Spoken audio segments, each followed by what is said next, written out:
同人奋斗一辈子，也拼不过富二代与生俱来积累下的资本。一位同济硕士熬了3天赶制的设计方案，在北京海淀小学生的眼里根本不值一提。这一刻，我才真正明白什么是降维打击。然后就是我们在进入这个地标里面之后呢，可能就是这个能看到的这种小窝是2级分类呗。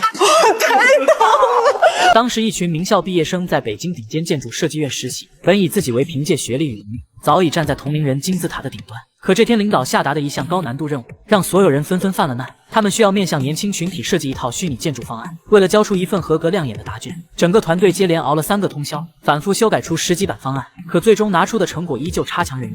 领导直言，这些方案完全脱离年轻用户的真实需求，索性在下午安排了一位特殊外援，以真实用户视角对所有方案进行评估优化。所有人都以为前来指导的会是业内资历深厚的老牌设计师，大家纷纷打起12分精神，打算拿出最好的状态，虚心学习，认真请教。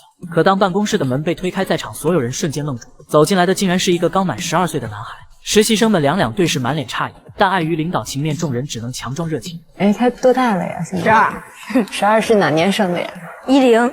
什么？10？起初没有一个人真正把这个小孩放在眼里，毕竟自己有名校学历的加持，专业能力毋庸置疑。可复工的儿子双手揣兜，只是扫了一眼男生的渲染视频，便随口道出的专业术语，直接狠狠打脸在场所有高材生。感觉有那种赛博朋克的那种风格。谢谢。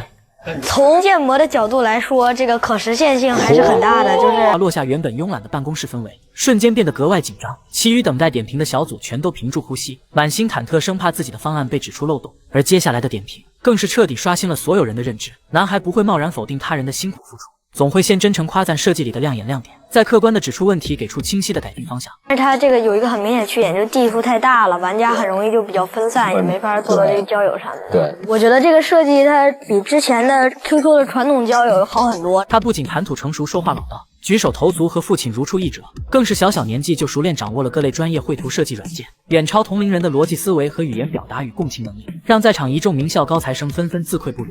最让人倍感震撼的是最后一组汇报的同济大学硕士女生，担心年纪尚小的孩子听不懂晦涩专业术语，特意避开专业词汇，全程换成通俗口语讲述。可他才刚开口没几句，小男孩便脱口而出2级分类呗。太棒了！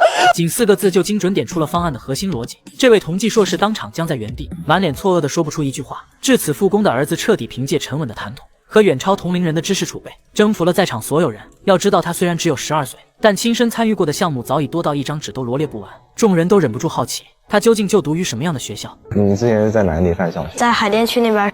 就我们当时选的项目就是对现在北京市内的一些传统的四合院进行改造。在场的实习生瞬间恍然大悟，从小就能接触这类高端专业实操项目，放眼整个城市，恐怕也只有海淀的孩子能拥有这样的资源。除此之外，这个小男孩还拥有超高情商，完整看完所有设计方案，完成全部点评后，还十分圆滑周全地向父亲汇报工作。其实哪个能那啥呀？都非常的不错。你这个有点圆滑。